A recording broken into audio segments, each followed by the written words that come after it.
Ils ont partagé l'Afrique. D'ailleurs, il faut noter que la Russie était présente à cette conférence, mais qu'elle n'a pas du tout participé à la question du partage de l'Afrique. Monsieur Lavrov nous a levé un petit bout du voile, et c'est sur ça que moi j'ai rebondi lors de la conférence.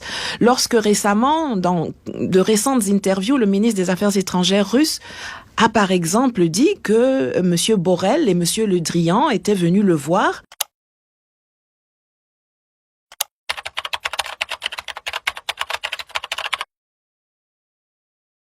Dans les réunions internationales, on fait souvent allusion, je pense que beaucoup de gens, entre-temps, ont entendu parler, par exemple, de la conférence de Berlin.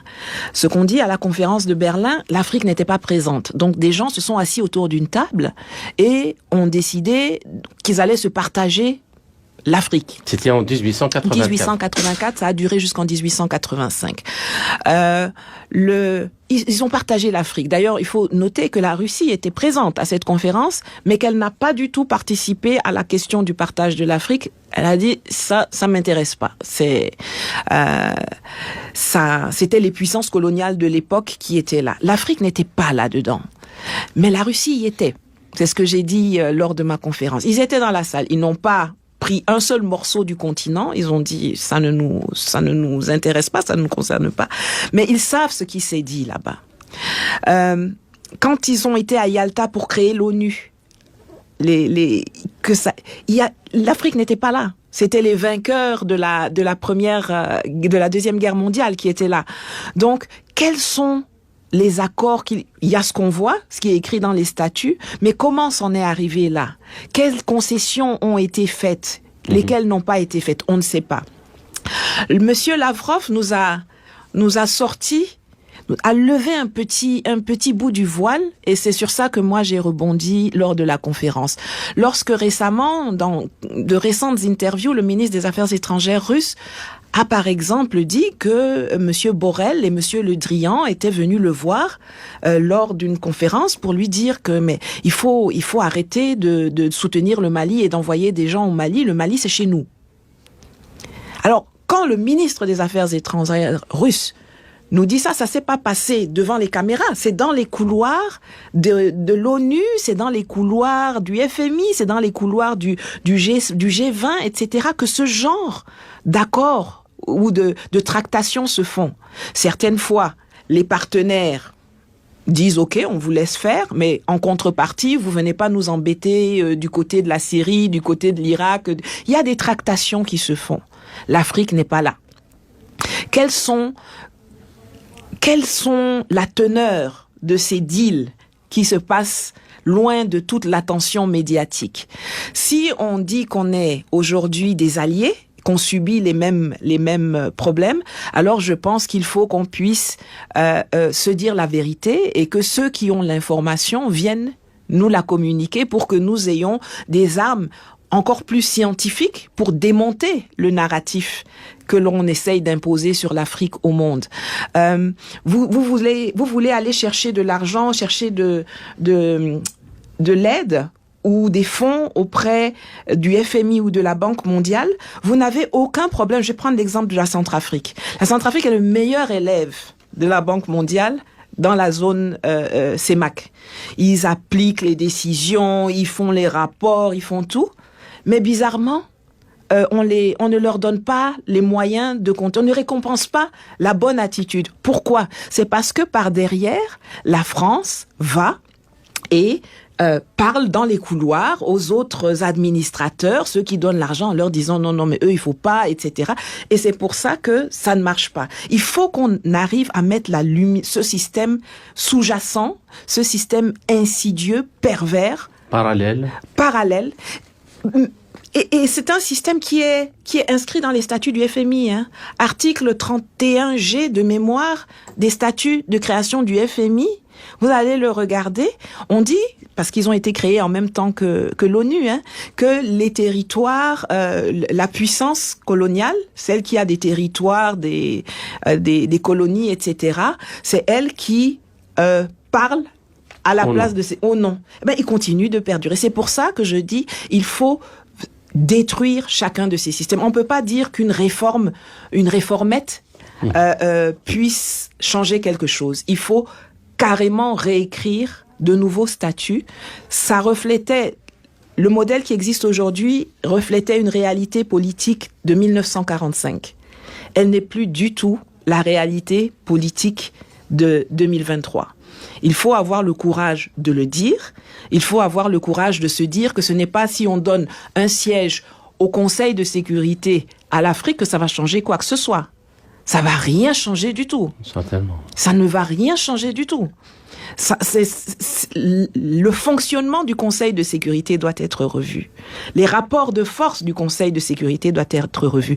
Vous avez aujourd'hui... À ce titre d'exemple, on peut citer combien de fois le Conseil de sécurité a voté une résolution et tout de suite après, elle a été violée sans qu'on... Non, alors il y a des pays dans le monde, comme Israël, qui peuvent violer... Pas uniquement Israël. Non, mais je dis comme. Ouais. Je dis comme. Mais il y a même les États-Unis concernant l'Irak, concernant la Libye. Selon que vous êtes protégé. C'était juste pour dire que même au sein du Conseil de sécurité, pour dire que voilà, c'est pas le fait de donner le siège permanent, mais il y a aussi le poids. Ça n'apportera rien du tout. Je vais vous dire, si on me posait la question, je suggérerais non pas qu'on donne un siège à l'Afrique au Conseil de sécurité, mais qu'on mette fin au statut de membre permanent avec droit de veto. Ce statut-là se justifiait parce que c'était les gagnants de la guerre à l'époque. Et on se disait, comme c'est eux qui ont fait la guerre et qui l'ont gagnée, ils ont compris comment on doit faire pour éviter une troisième guerre. Et donc on leur a donné, ils se sont donné un statut. Mais si aujourd'hui vous partez du principe que l'Organisation des Nations Unies est une organisation dans laquelle tous les pays sont souverains et égaux, alors il faut mettre en place simplement le système de un pays, une voix. Vous pouvez garder 15 membres, vous pouvez garder la méthode tournante, tous les 2 ans, les membres changent, mais il n'y a plus de membres permanents.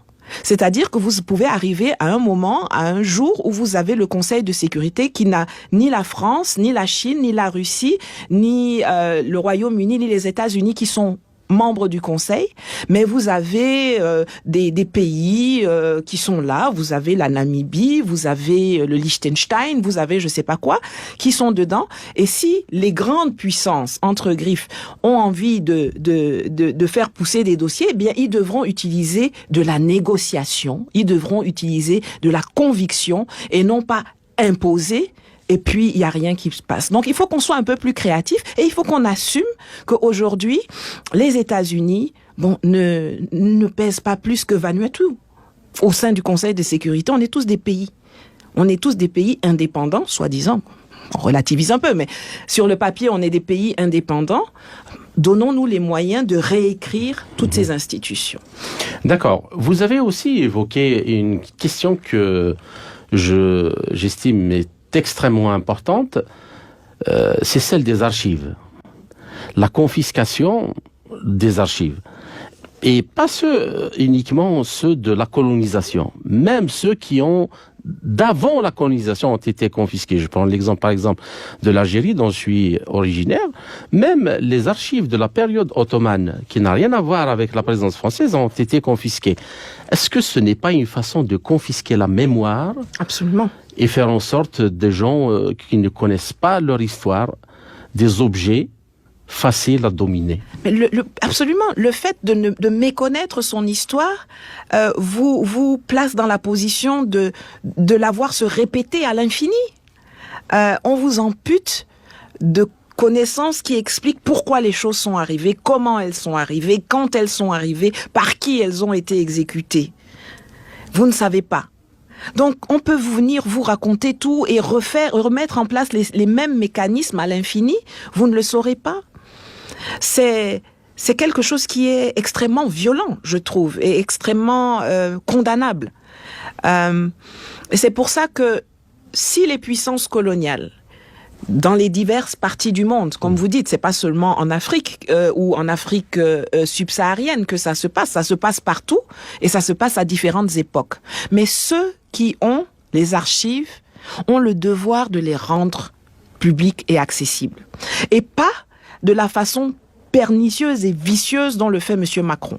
parce que là, j'ai le goitre, là, comme on dit. Quand il s'agit de Thomas Sankara, on vient nous dire, on va vous ouvrir les archives.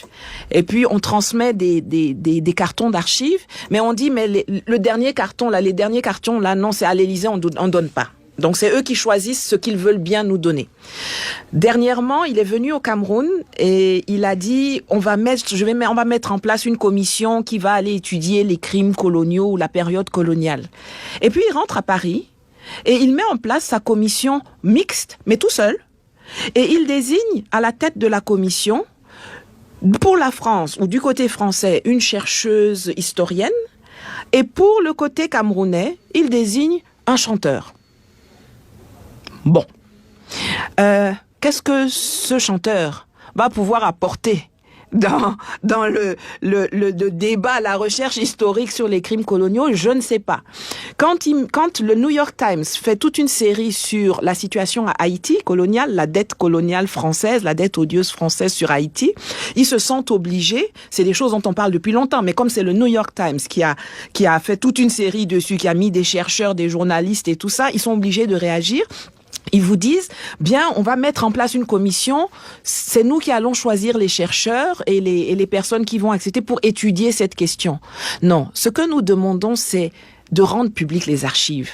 Si quelqu'un de l'Ouzbékistan, si quelqu'un de l'Afrique du Sud, si quelqu'un de Mars a envie de descendre avec son ovni pour venir étudier les archives, ils n'ont qu'à venir étudier les archives. Tout le monde doit y avoir accès et chacun peut ensuite en faire l'interprétation et la diffusion qui lui sied. Voilà ce combat. Il y a des combats comme ça qu'on ne connaît pas vraiment. Celui pour les archives et celui pour les réparations, qui doivent maintenant monter en puissance partout. Il y a aussi des archives qui sont extrêmement importantes parce que ce que on fait en sorte d'oublier. Prenons l'exemple de l'Algérie. La guerre d'Algérie est finie pour l'armée française, certes, mais elle n'est pas finie pour les Algériens. Pour les Algériens, il faut rappeler que l'armée française avait planté 11 000. Les mines. 11 000. 11 millions de mines, oui. Entre 10 et 11 millions de mines antipersonnelles dont elle a ouvert les archives qu'en 2007. Et vous savez que les mines bougent à cause de l'érosion des sols. Mais il y a pire. Il y a les essais nucléaires. Il y a eu beaucoup d'essais nucléaires dont les nuages radioactifs se sont propagés dans toute l'Afrique et atteignant même le sud de l'Europe. Et actuellement, comme il n'y a pas eu d'ouverture d'archives, il n'y a pas eu de décontamination des sols, à ce jour, le danger persiste et il peut même menacer l'Europe à cause des vents de sable et la sécheresse. Non, c'est tout à fait, c'est criminel. Cette dissimulation des archives, moi je trouve que c'est criminel, c'est un combat que j'essaye de pousser partout où je peux, raison pour laquelle j'en ai parlé lors de la conférence.